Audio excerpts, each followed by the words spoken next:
Hey guys, this is Vsgbrittbratt. It is Monday, August 1st, 2016, and I'm coming at you with my week 22 post-vertical sleeve gastrectomy update. Yay! And I'm doing very well. Let me move over a little bit. I'm doing very well, and I hope you guys are as well. It is a gorgeous day out today here in Wisconsin, and I can't say anything better about it. So let me get into my little spiel, shall I? I had vertical sleeve gastrectomy surgery in Chicago, Illinois at Northwestern Memorial Hospital under Dr. Jeffrey Fronza on February 24th, 2016. My highest recorded weight was 320 pounds, and my weight on the day of surgery was 296.6 pounds. Last week, my weight was 206 pounds even, and I did make sure to weigh myself on Friday, not today, to make sure everything was a week apart. And my weight last week, Friday, was 202.5 pounds. That puts my BMI at 34.8, and I will get into that in a second. It gives me a week loss of 3.5 pounds and a total loss for my highest weight of 117.5 pounds. And since the day of surgery, a 94.1 pound loss. So everything is going great. Can't complain. 3.5 pounds is fantastic, especially since I have my period, and we all know how that goes because I talk about them pretty much every freaking video because I have them often. My periods are really super long, and there isn't much time in between. So they affect unfortunately, they affect my weight loss progress immensely because I have had my period 50% of these 22 weeks. I went back and counted how many of the weeks of the 22 weeks so far that I've had my period, and I've had it 11 weeks out of the 22. So unfortunately, it really messes with everything that happens with me. So most of the time when I'm not on my, the week after my period is the only normal time I have. The week before, I have the munchies, and then the 2 weeks during, I have tight restrictions. So it definitely plays a huge role in my weight loss and how my restriction is affected by my period. I really can't wait to get the stupid IUD out. I mean, don't get me wrong, you guys. I have an IUD and I don't talk about it a lot because it does exactly what it's supposed to do. It's supposed to keep me from getting pregnant, and it's supposed to make my periods later. And I don't know if I've talked about this before, but before I had my surgery, before I had the IUD put in, I mean, it probably still is this way, I had endometriosis, which just really means super painful and heavy periods. And I had super heavy and painful periods. The IUD has really made the pain extremely minimal. I don't get pain really at all. I still get a bit of a mood swing, but it has minimized the amount of pain that I had suffered from before I had the IUD put in. So don't get me wrong, I love the IUD, but it's annoying to have your period every 2 weeks for 2 weeks. It does make things it just makes weight loss difficult specifically. But we'll see. Next year fall when we'll be trying to have a kid again, and it will be coming out, so it won't matter.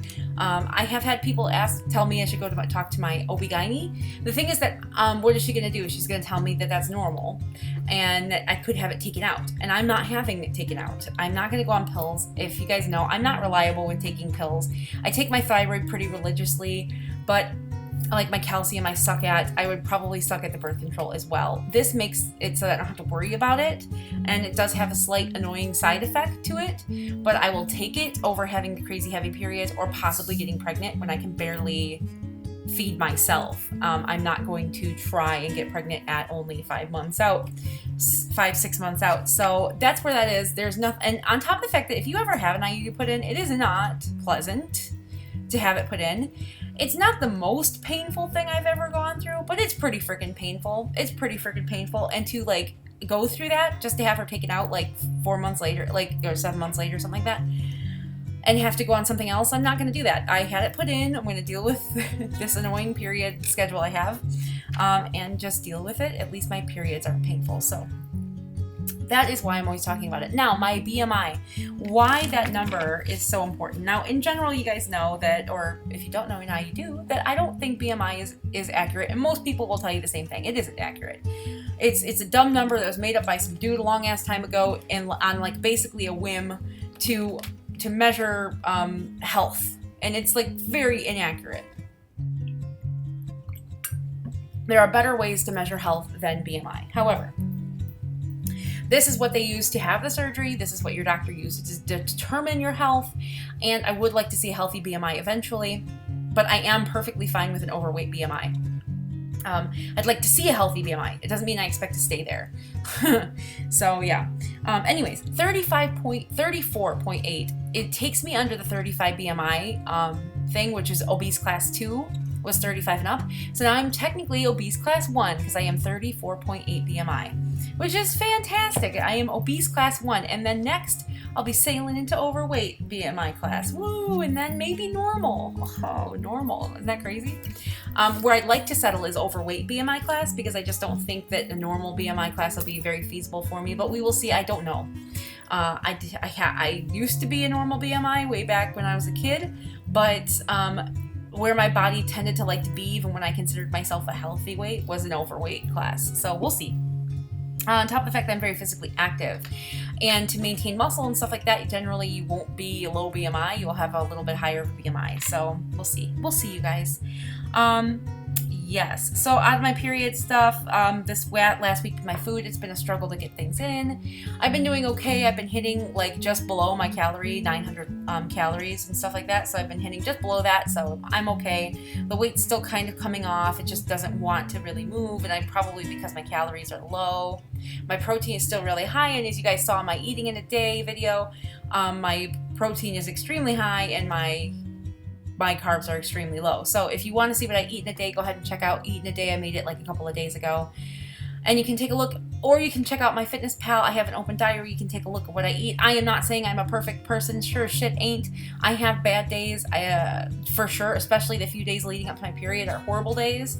But I'm a normal human being just like you guys. I just think that when you get into ketosis, which is what I'm in, when you're in ketosis, you just don't get as hungry, you get full quicker, and you're satisfied for longer, and I think that's possibly some of the reason. Apart from the fact that I think I have a really tight sleeve. I have an appointment with my surgeon and my doctor in August for my 6-month post-op appointment, and I will be talking to them about the bougie size they use, because I cannot remember. That was so long ago when I talked to them about that. To make sure I'm in ketosis, I use these rely on keto strips. You pee on them. They're not as reliable as the blood ones, but they're still pretty good indicator, and you fall within some of these things to see if you're in ketosis. And I do this like once a week just to make sure I'm in that range. Just to check. No, I'm not necessarily doing a keto diet because I don't eat enough fat to consider myself a ketosis person. However, I do have my carbs low enough to fall into ketosis, and I don't keep my fat in check. Like I think it's like just as high as my protein. Like I think they're about even usually on a day-to-day basis. So anyways, moving on. As far as my sleep schedule is concerned, I was asked that, and I'm just going to address that really quickly. I don't get a lot of sleep. You guys might know this. My sleep schedule is about 4 to 6 hours a day, and even on the days that I can sleep, my body just doesn't like sleeping more than 6 hours. I wake up after 6 hours, and that's pretty much it. However, I do have days, especially on weekends that I'm off, which only happens once a month, once every 2 months. I have a weekend off. I can easily sleep for 12 hours. So it just depends on the day. On the days that my husband's home, I sleep more. On the days that he's not, I sleep less. So it just depends on the day. But I don't sleep a lot. That also makes it difficult to weigh myself because I don't get an 8-hour period of sleep. I don't get to sleep for 6 hours solid or 4 hours solid. I sleep in chunks. So I don't get that fasting period where you sleep for 8 hours, wake up, stand on the scale, and that's your lowest starting weight. My lowest weight is after I exercise, and that's pretty much the only way I'll know what my lowest weight is. And that's not always accurate because when I get home from working out, I tend to chug a bottle of water. So I chug water, I drink a protein shake, and then I weigh myself. So it's not always low. So sometimes I don't know what my lowest weight is. I just kind of have to go with what I saw the lowest weight I saw that week and pretty much go with that. So I don't see I see a lot of variance in weight. But it's hard. I don't get concerned by it because I know it's probably not my lowest weight because I don't sleep straight 6 hours or 8 hours. So yeah, anyways, 2.5 is what I saw on Friday after I did my exercise. So I'm going with that. That is what I've been landing on most of the week, even when I know I haven't been fasting. It's or sleeping or whatever. Anyways, moving on. Exercise. I'm still doing my C to 5K. I did the C to 5K the other day. I am on, I think, week 4 where you run 3 minutes and then walk and then run 5 minutes and then walk and then 3 minutes and then 5 minutes. And I haven't been able to run full 5 minutes. I've been hitting like 4 minutes and then stopping.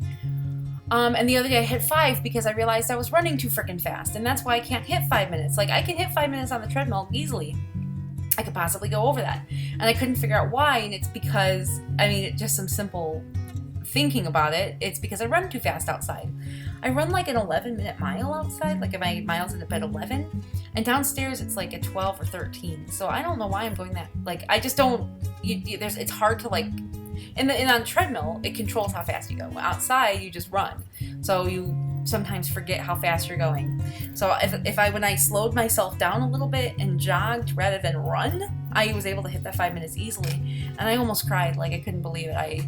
I was almost in tears and I had to stop myself because I was in public. But I was almost in tears that I could accomplish that goal. That I could run 5 minutes straight and do it a lot easier than I was doing before because I paced myself, because I was pushing myself too hard and I didn't really realize I was doing that. So I was so thrilled, you guys.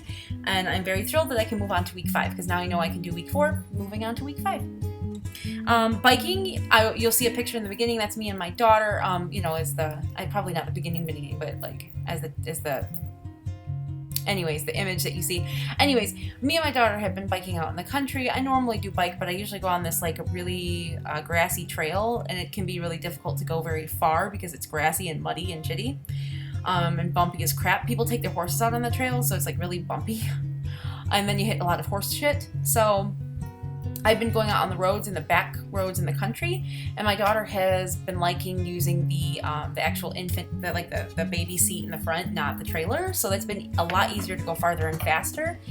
And she saw some baby cows, so now we're having to visit the baby cows all the time. So I'm biking 10 to 12 miles in a sitting with her on that seat. It is way easier. I'm not carrying another 40 pounds behind me, just her 40-pound butt on my handlebars, and not the trailer, so that's nice. And then, of course, there are a couple of things I wanted to talk about beyond my diet and all that stuff, you guys know. So, Wow Mama Erin, RNY, if you haven't checked her out, go ahead and check her out. She is awesome. She had surgery, I think she's 2 months out. I could be wrong, though. I'm sorry if I'm wrong. But anyways, okay, so she was talking about something that I realized that I don't really say, and I should say more often to be a responsible WLS community person, YouTube person. And that is that everybody has a different kind of system on how they work this whole thing. Like what I do doesn't necessarily work for someone else. So I have my carbs at like 30 or below, and I have my calories at 900. And 800 to 900. I don't hit 900. Sometimes I don't. Sometimes I do. My main thing is to go with what works for my body. There is no piece of paper in front of me that says I need to be at 900 calories right now. There is no piece of paper in front of me that says I need to be below 30 calories, below 30 carbs. There really isn't anything that says I need to be at 90 to 100 protein. I have a list of guidelines from my doctor's office, and this isn't what I do, doesn't necessarily follow suit. It's along those lines, but I tweaked it to fit my needs. And that's what you'll end up doing when you have the surgery, is really you go with the guidelines that they give you, what your doctor tells you to do, but then you have to slowly kind of tweak it to fit your body. Like not everybody is going to be at the same calorie limit at the same time as somebody else. So just because I'm at 800, 900 calories doesn't mean that somebody else is going to be at that same thing, even if they are the same height and weight and everything. Your body may require more calories or less calories. When I talked about last week about not staying at 600 calories for the rest of your life, that was mostly in reference to like what I'm thinking I would be doing. Like there's no way being as active as I was, biking and running each day, exercising twice, then going to work and basically walking 3 to 5 miles at work, and then taking care of a toddler and only getting 2 to 6 hours of sleep in a day. I can't run on 600 calories. I can barely run on 800 sometimes, which is why I slip into the 900s. And that's also another reason why I have my limit a little higher, because I don't want to restrict my body. If I'm hungry, it's probably for a reason, if it's not head hunger. So if my body's craving food, but not head hunger, I'm going to feed it. I'm not going to go like to, 2,000 calories. But if it's going to slip over 900, I'm okay allowing that. There's nothing wrong with it. Now, if there's days that my body wants to slip into the 600s, it worries me slightly because I do work out so much. And I don't want my body to start to get exhausted because it can't even function and run. And I also don't want my body to start taking stuff from my muscles and my bones and things like that because I'm not giving it enough. So there's that concern as well.